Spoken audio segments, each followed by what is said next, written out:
Hello friends, good morning. हमारे यहाँ दशा माता का धागा कैसे लिया जाता है, इस वीडियो में बने रहना और देखना।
जब तुलसी के पौधों में जो जहाँ उगे हैं वहीं उनमें बाल निकले, कलोरी गाय बछड़ा जाने पहल लोटी, घोड़ी के बछड़े हो या स्त्री के प्रथम गर्भ से बालक उत्पन्न हो या अच्छी घड़ी में हो, तब संकल्प का डोरा या गंडा लिया जाता है। 9 सूत कच्चे धागे के और 1 सूत व्रती के आंचल का, इस प्रकार 10 सूत का एक डोरा बनाकर उसमें गांठ लगाई जाती है। व्रत रखकर शाम को गंडे की पूजा करते हैं। 9 व्रतों तक तो शाम को पूजा की जाती है, परंतु 10वें व्रत में दोपहर के पूर्व पूजा की जाती है। जिस दिन दस माता का व्रत हो उस दिन जब तक पूजा न हो किसी को कोई वस्तु या यहाँ तक कि अग्नि तक नहीं दी जाती है। पूजा के पहले उस दिन किसी का स्वागत भी नहीं किया जाता है। एक नोक वाले पान पर चंदन से दस माता की प्रतिमा बनाई जाती है। आंगन लीप कर चौक बोलकर उस पर पट्टा और पट्टा पर पान रखा जाता है। पान के ऊपर गंडे को दूध में डुबो कर रखा जाता है। हल्दी पुष्प और अक्षत से उसकी पूजा होती है। घी गुड़ बतासा आदि का भोग लगता है।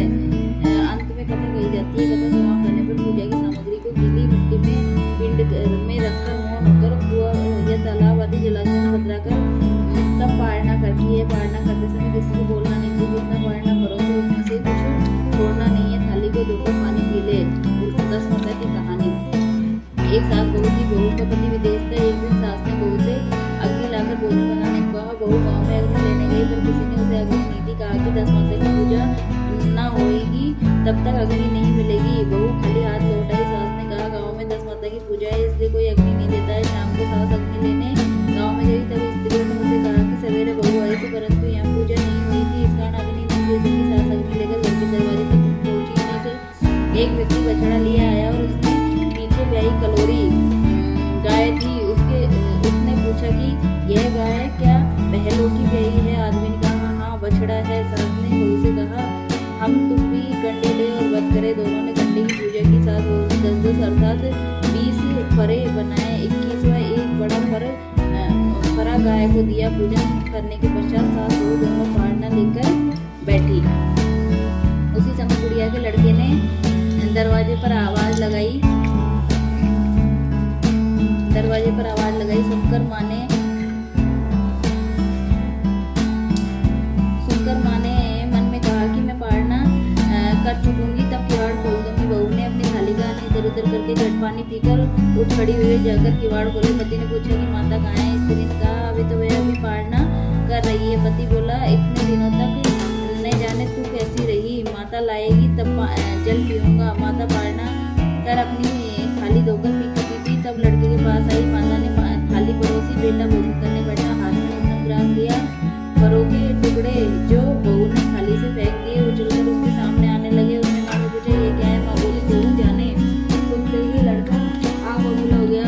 बोला, जिसकी चरित्र की तुम साक्षी नहीं हो उसको अभी बाहर करो। माता ने पुत्र को हर तरह से समझाया, परंतु उसने एक न मानी। वह यही कहता रहा, इसे बाहर निकालो, मैं तभी घर में रहूंगा। माँ ने सोचा, बहू को थोड़ी देर के लिए बाहर कर देती हूँ, इतने में लड़के को गुस्सा शांत पड़ जाएगा। उसने बहू से कहा, देहरी के बाहर जाकर उसारे के नीचे खड़ी हो जा। तब बहू खड़ी हुई तो उसारा बोला, 10 माता के विरोधी को मैं छाया नहीं दे सकती हूँ। वह वहाँ से कचरे पर जाकर खड़ी हुई। तब बछड़ा बोला, इतना भार कूड़े का नहीं है जितना तेरा है, चल हट कर खड़ी हो जा। इस तरह वह जा जाती, वहीं से हटाई जाती। वह अत्यंत दुखी होकर जंगल को भाग गई। जंगल में भूखी प्यासी मरती रही। वह एक अंधकूप में गिर पड़ी, पर उसे चोट न आई। वह नीचे जाकर बैठ गई। उसी समय राजा नल शिकार खेलते खेलते वहां आ पहुंचे। उसके साथ के सब लोग बिछड़ गए थे। वे प्यास के मारे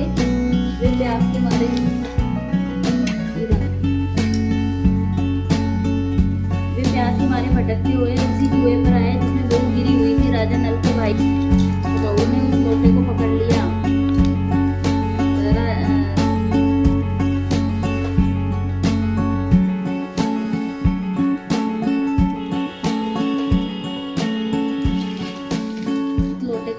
तब भाई ने राजा से कहा कि इस कुएं में तो किसी ने लोटा पकड़ रखा है। तब राजा ने कुएं के पास जाकर कहा कि भाई, तू यदि पुरुष है तो मेरा धर्म का भाई है, यदि स्त्री है तो मेरी धर्म की बहन है। जो भी हो बोलो। स्त्री ने आवाज लगाई, उसे कुएं से बाहर निकलवा। हाथी पर बिठाकर अपनी राजधानी ले गए। महाराज को महलों की ओर आते देखकर महारानी को खबर दी गई। महाराज आ रहे हैं और एक रानी को साथ भी ला रहे हैं। रानी बड़ी दुखी हुई। महाराज सामने आ पहुंचे। तब रानी ने विनय किया, महाराज मुझसे ऐसी क्या भूल हो गई कि आप मेरे रहते दूसरी विवाह कर लाए? इस पर नल ने हंसकर कहा, तुम्हारी सोच नहीं, मेरी बहन है। ये सुनते ही रानी का मुंह उठा। राजा ने उसे अपनी मुंहबोली बहन बनाकर रखा। उसके लिए अलग महल बनवा दिया। एक दिन राजा की एक घोड़ी ब्याई। तब मुंहबोली बहन ने अपनी दासियों से पूछा, घोड़ी पहलोटी ब्याई है, दूसरी तीसरी बार है? वो दोनों ने जवाब दिया, ब्याई तो प्रथम बार ही है। तब उसने रानी से कहा, आओ बाबा जी, तुम दोनों 10 माता का डोरा ले। रानी ने कहा, किसके डोरे, कैसे डोरे, सो मुझे समझाओ। तब वह बोली, 10 माता की व्रत का यह नियम है, पहले जब गाय या बूढ़ी या स्त्री का प्रसव सुने तब डोरा लेकर व्रत प्रारंभ करे। वह व्रत करने के बाद 10वें दिन उस डोरे का पूजन करके विसर्जन करे। इसके साथ ही उसने उसको पारण के नियम बतलाए। तब रानी बोली, ननद यह कैसे व्रत है? ननद बोली, भाभी मुझे जो चाहो सो कह लो, परंतु व्रत के संबंध में कुछ मत कहो। मैं इसी व्रत के कारण मारी फिरी हूँ, तुम्हारे देश में आई हूँ। ऐसा कहते हुए श्रद्धापूर्वक डोरा लिया। 9 दिन तक 9 व्रत किए, 9 कथाएं गई। 10वें दिन विधिवत पूजन किया, गोला फरा बनाए और शाम को पारणा करने बैठी। इसी समय उसके पति को कुछ अनायास प्रेरणा सी हुई कि वह अपनी माता से आज्ञा लेकर स्त्री का पता लगाने निकला। घूमता फिरता राजा नल की राजधानी में अपनी स्त्री का पता लगाने लगा। करते हुए सुना।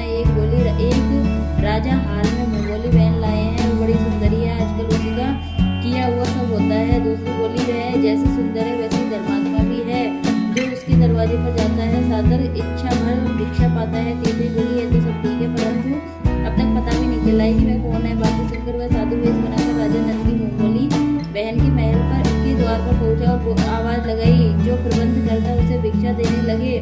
उसने भिक्षा लेने से इनकार कर दिया। कहा, जब भिक्षा देने वाली खुद आकर भिक्षा देगी तब दूंगा। तब लोगों ने उससे कहा, इस समय वह दशा माता के व्रत करके पालना कर रही है, तब तक वह यहाँ ठहरे। वह चुपचाप बैठा रहा। पालना कर लेने के बाद वह मुट्ठी में मोती भरकर लाई, परंतु पति को पहचान कर मुस्कुराती हुई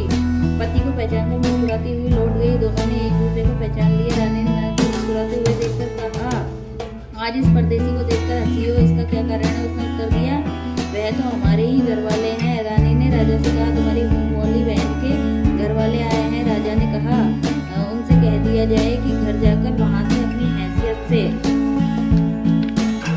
आए, तब मैं बहन को विदाई करूंगा। वह वापस चला गया। उसने माता से कहा, तुम्हारी बहू राजा नल के यहाँ उसकी बहन होकर रहती है, नियम घर से दिन बिताती है। तब माता ने आज्ञा दी, तुम उसे ले आओ। वह डोली कहार आदि के साथ फिर राजा नल के नगर में गया। राजा ने सब्जी की हैसियत से उसका स्वागत किया। कुछ दिन मेहमानी में रखकर विधिवत बहन की विदाई की।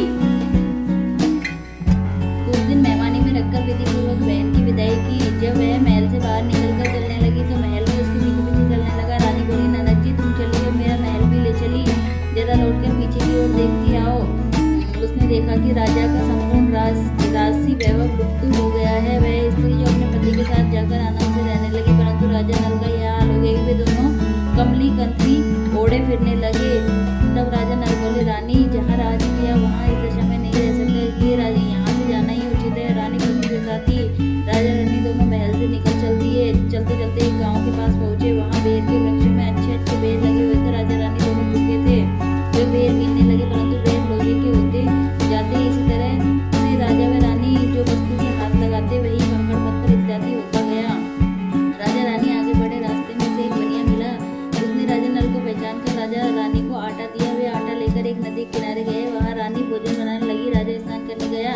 रानी ने रोटियां सेक कर रखी। तब राजा आए तो भोजन करने बैठे तो रोटियां ईट हो गई। राजा रानी वहां से चलकर अपनी मुंह बोली बहन के यहाँ गए। बहन ने सुना उसका भाई भौजाई आ रहे हैं। उसने पूछा, कैसे आए हैं? तो सुना कि लड़की चीथड़े आए हैं। और कैसे आए हैं?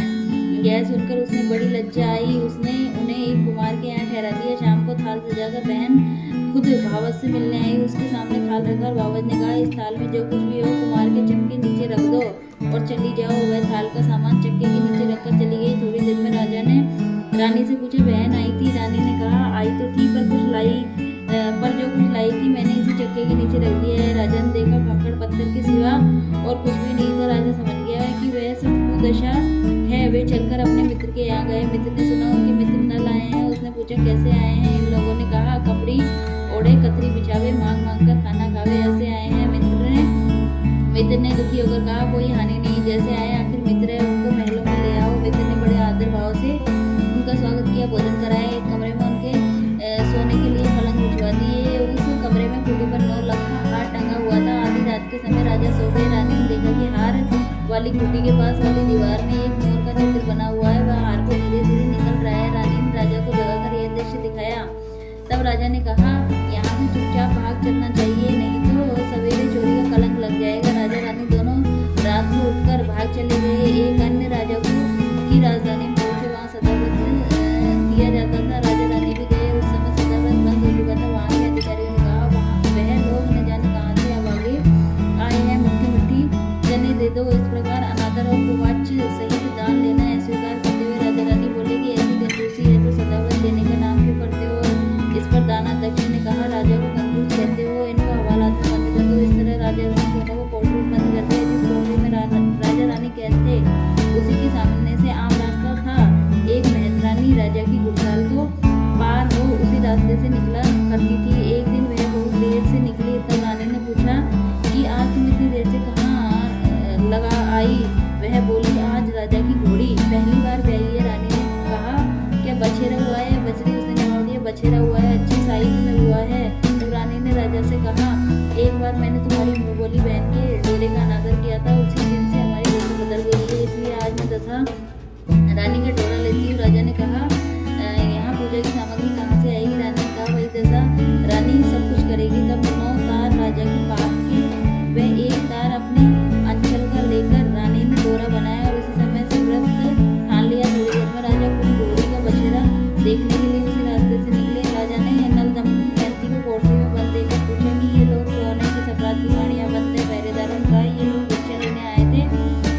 गालियां देते थे। इस दौरान इन लोगों को कैद कर दिया गया है। राजा ने कहा, यह तो इनका कोई अपराध नहीं है, इनको संतुष्ट करना चाहिए, इनको अभी कैद से बाहर निकाल दो। राजा की आज्ञा पर उसी समय नल दमयंती दोनों कोठरी से बाहर निकाल दिए गए। राजा उनके पाँव में पद्म और माथे में चंद्रमा का चिन्ह देखकर पहचान लिए कि राजा नल और दमयंती है। तब उन्होंने विनीत भाव से क्षमा प्रार्थना की और उन्हें हाथों पर बिठाकर अपने महल में ले गया। कुछ दिनों तक राजा नल पूरे सज धज कर अपनी राजधानी की ओर चले।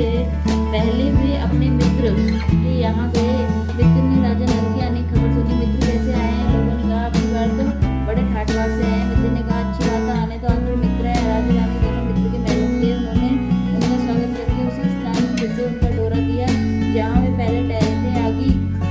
आधी रात के समय राजा सो रहे थे। रानी पैर दबा रही थी तो उसने देखा कि मोर का चित्र जो हार निकल रहा था उसे उगल रहा है। रानी ने राजा को जगाकर दिखाया।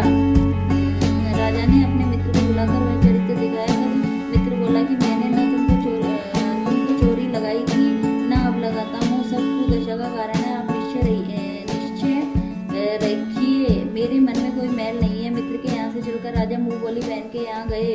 उसने सुना कि भैया आ रहे हैं। तब पूछा, कैसे आए? लोगों ने कहा, जैसे राजाओं को आना चाहिए वैसे आए। उसने कहा, उनको मेरे महल में आने दो। तब राजा नल का हाथी बहन के महल की ओर बढ़ा। तब रानी बोली, आप बहन के घर जाइए, मैं तो उसी कुमार के घर जाकर ठहरूंगी जिसके यहाँ पहले ठहरी थी। ये डाल